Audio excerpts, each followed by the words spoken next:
Madame, Monsieur, amis téléspectateurs, bon après-midi à tous et bienvenue dans la une des tabloïds, édition de ce mercredi 3 août 2016. Ensemble, nous allons donc décrypter pour vous l'ensemble des unes parues dans notre rédaction ce jour. Commençons immédiatement par le quotidien Le Messager qui titre aujourd'hui au Cameroun où est passé le conseil ministériel. Et dans ce journal, donc, c'est notre confrère Alain Dupou, voilà, qui s'interroge donc, il fait savoir que depuis 10 mois, le président de la République n'a donc pas convoqué l'ensemble des membres de son gouvernement pour le conseil ministériel. Également, le journal de Frédéric Bungu fait comme ça, donne la parole au politologue Owonangini qui revient donc sur cette interrogation, parlant donc du conseil ministériel qui, depuis 10 mois, n'a pas été présidé ou encore convoqué par le président de la République, son excellence Paul Biya. On sait que pratiquement tous les mois, ils se réunissent donc afin de définir la politique gouvernementale, mais depuis pratiquement 10 mois, cela n'a pas été le cas, nous rappelle le journal Le Messager de ce jour. On parle également de santé dans le journal Messager pour parler des hépatites virales. On se souvient qu'il y a de cela quelques jours seulement, le Cameroun, de concert avec la communauté internationale, a donc vibré au rythme de la célébration de la journée mondiale de lutte contre les hépatites virales. Et on fait savoir que 4 millions de Camerounais sont donc touchés par les hépatites virales et les chiffres sont donc du centre Louis Pasteur. On va sans transition quitter la santé pour nous rendre du côté de Cameco où le journal également nous fait savoir que les vols vers l'Europe, Cameco, l'ascension ou encore la suspension de Cameco est levée. Donc désormais Cameco pourra rallier les villes européennes. C'est donc à lire en page 4 de notre journal paru à notre rédaction ce mercredi 3 août 2016. Restons toujours avec le quotidien Le Messager, cette fois-ci,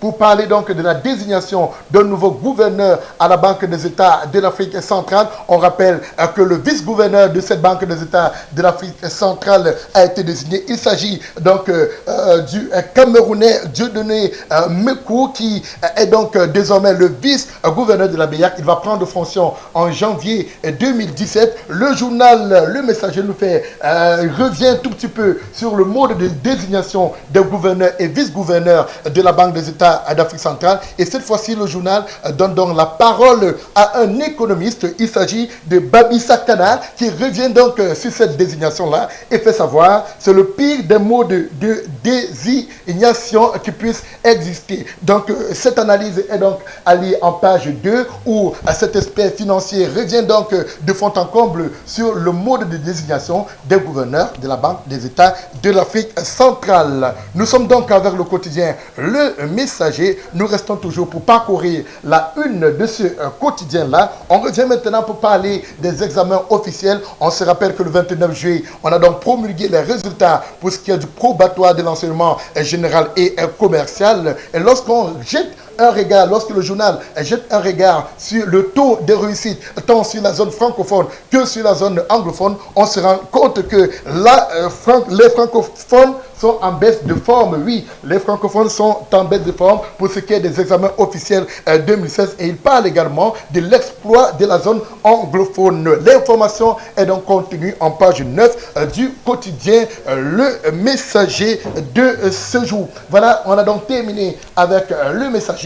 Actuellement, nous allons donc revenir avec l'hebdomadaire Mosaïque qui a décidé de titrer en grande une ce jour la montée en puissance d'Ali Bongo Ondimba. On se souvient, amis téléspectateurs, que la date des élections au Gabon est donc connue. Il s'agit du 27 août 2016 où l'ensemble des Gabonais vont donc aller élire le futur président du Gabon. Et Ali Bongo, donc le journal Mosaïque nous fait savoir que la montée en puissance d'Ali Bongo, ils seront donc 14 candidats en liste pour essayer de remplacer ou encore de succéder à Ali Bongo qui est donc à la tête du Gabon depuis 2009. Il va donc essayer lui-même de prendre un nouveau mandat de 7 ans, puisque le mandat du côté du Gabon est de 7 ans. Et d'après donc le bilan des 7 premières années, il nous fait savoir l'hebdomadaire Mosaïque, autant pour moi, Ali Bongo est bien parti, il est en bonne position pour pouvoir succéder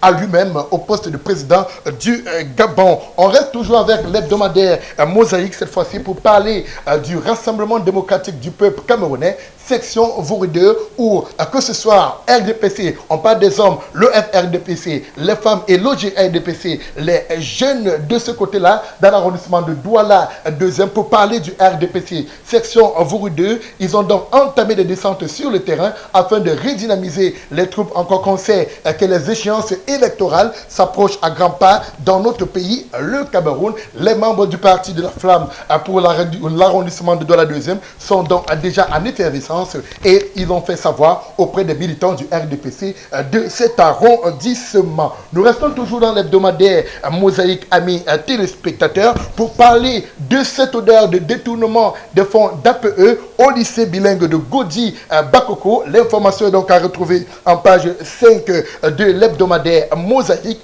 parvenu à notre rédaction ce matin. Et il nous fait savoir également que les responsables de l'APE ont donc saisi le délégué départemental du Vouri pour les enseignements secondaires et actuellement également ils sont en train de s'apprêter à saisir le ministre des enseignements secondaires pour parler de ces détournements de fonds au lycée bilingue de Godi Bakoko. C'est donc allé en page 5 de notre hebdomadaire Mosaïque internationale. Également, le journal revient sur cette affaire qui concerne la Camerco, où les vols sont donc désormais possibles pour les villes européennes. Et le journal titre Camerco, l'étoile du Cameroun brillera plus haut dans le ciel. C'est donc à lire en page 6 de notre journal paru à notre rédaction ce jour. On parle également de sport et cette fois-ci de la Fédération camerounaise de football, et pour parler de belles perspectives pour le football camerounais. Le journal nous fait savoir que depuis l'arrivée donc de Tombi Aroko Sidiki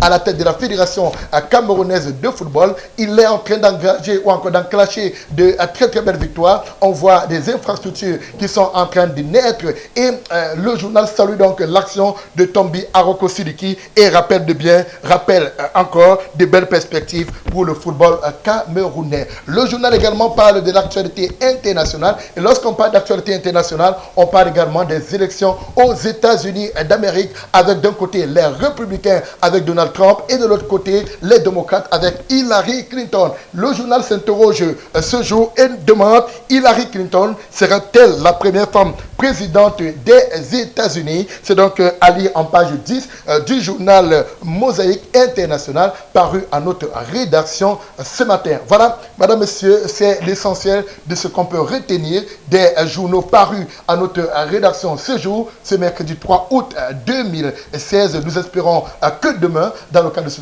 programme, nous aurons davantage d'autres informations avec vous, à partager avec vous dans le cadre de la une des tabloïds. Les programmes se poursuivent sur Amika Télévision. On se dit au revoir. Bye bye.